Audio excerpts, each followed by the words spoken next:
Hello, and welcome to the Essential Reads podcast, a collection of classic English audiobooks brought to you by me, Isaac. Let's get started. Frankenstein by Mary Shelley. Letter 2. To Mrs. Saville, England. Archangel, 28th March, 17. How slowly the time passes here, encompassed as I am by frost and snow. Yet a second step is taken toward my enterprise. I have hired a vessel, and am occupied in collecting my sailors. Those whom I have already engaged appear to be men on whom I can depend, and are certainly possessed of dauntless courage. But I have one want which I have never yet been able to satisfy, and the absence of the object of which I feel now as a most severe evil. I have no friend, Margaret.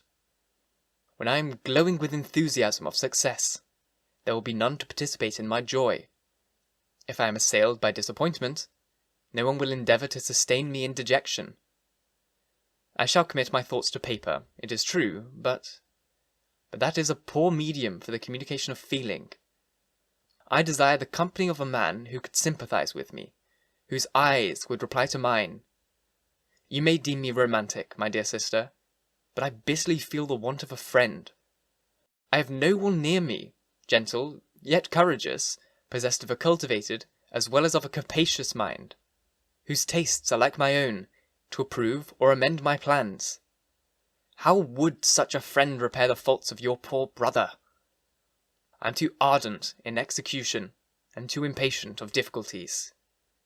But it is still a greater evil to me that I am self-educated. For the first 14 years of my life, I ran wild on a common, and read nothing but our Uncle Thomas's books of voyages. At that age, I became acquainted with the celebrated poets of our own country, but it was only when it had ceased to be in my power to derive its most important benefits from such a conviction, that I perceived the necessity of becoming acquainted with more languages than that of my native country. Now I am 28, and in reality more illiterate than many schoolboys of 15. It is true that I have thought more, and that my daydreams are more extended and magnificent, but they want, as the painters call it, keeping, and I greatly need a friend who would have sense enough to not despise me as a romantic, and affection enough for me to endeavour to regulate my mind. Well, these are useless complaints. I shall certainly find no friend on the wide ocean, nor even here in Archangel, among merchants and seamen. Yet some feelings, unallied to the dross of human nature, beat even in these rugged bosoms. My lieutenant, for instance, is a man of wonderful courage and enterprise. He is madly desirous of glory, or rather, to word my phrase more characteristically, of advancement in his profession. He is an Englishman, and, in the midst of national and professional prejudices, unsoftened by cultivation, retains some of the noblest endowments of humanity. I first became acquainted with him on board a whale vessel. Finding that he was unemployed in this city, I easily engaged him to assist in my enterprise. The master is a person of excellent disposition, and is remarkable in the ship for his gentleness and the mildness of his discipline.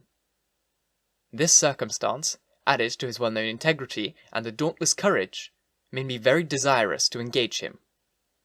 A youth passed in solitude, my best years spent under your gentle and feminine fosterage, has so refined the groundwork of my character that I cannot overcome an intense distaste to the usual brutality exercised on board ship.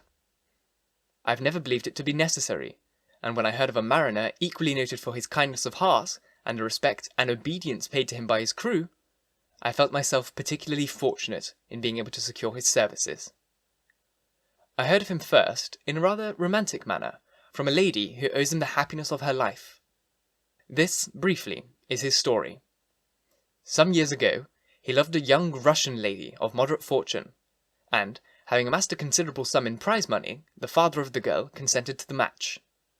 He saw his mistress once before the destined ceremony, but she was bathed in tears, and, throwing herself at his feet, entreated him to spare her, confessing at the same time that she loved another, but that he was poor, and that her father would never consent to the union.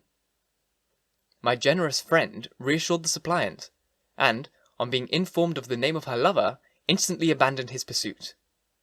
He had already bought a farm with his money, on which he had designed to pass the remainder of his life, but he bestowed the whole on his rival, together with the remainder of his prize money to purchase stock, and then himself solicited the young woman's father to consent to her marriage with her lover. But the old man decidedly refused, thinking himself bound in honour to my friend, who, when he found the father inexorable, quitted his country, nor returned until he heard his former mistress was married according to her inclinations. What a noble fellow, you will exclaim.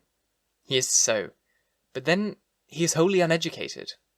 He is as silent as a Turk, and a kind of ignorant carelessness attends him, which, while it renders his conduct the more astonishing, distracts from the interest and sympathy which otherwise he would command. Yet do not suppose, because I complain a little, or because I can conceive a consolation for my toils which I may never know, that I am wavering in my resolutions. Those are as fixed as fate, and my voyage is only now delayed until the weather shall permit my embarkment. The winter has been dreadfully severe, but the spring promises well, and is considered as a remarkably early season, so that perhaps I may sail sooner than expected. I shall do nothing rashly. You know me sufficiently to confide in my prudence and considerateness whenever the safety of others is committed to my care. I cannot describe to you my sensations on the near prospect of my undertaking. It is impossible to communicate to you a conception of the trembling sensation, half pleasurable, half fearful, with which I am preparing to depart. I am going to unexplored regions, to the land of mist and snow. But I shall kill no albatross. Therefore, do not be alarmed for my safety, or if I should come back to you as worn and woeful as the ancient mariner. You will smile at my illusion, but I will disclose a secret. I have often attributed my attachment to, my passionate enthusiasms for the dangerous mysteries of the ocean, to that production of the most imaginative of modern poets. There is something at work in my soul which I do not understand. I am practically industrious, painstaking, a workman to execute with perseverance and labour. But besides this, there is a love for the marvellous, a belief in the marvellous, intertwined with all my projects, which hurries me out of the common pathways of men, even to the wild sea and unvisited regions I am about to explore. But to return to dearer considerations. Shall I meet you again, after having traversed immense seas and returned by the southernmost cape of Africa or America? I dare not expect such success. Yes, I cannot bear to look on the reverse of the picture. Continue for the present to write to me by every opportunity. I may receive your letters on some occasions when I need them most to support my spirits. I love you very tenderly. Remember me with affection, should you never hear from me again. Your affectionate brother, Robert Walton. Thank you so very much for listening. If you enjoyed, please leave a review. If you're on YouTube, subscribe, comment, like, all the YouTubey things. And if you really want to support me, go to my Patreon. The link is in the description box. Once again, thank you very, very much for listening. And until next time, bye-bye.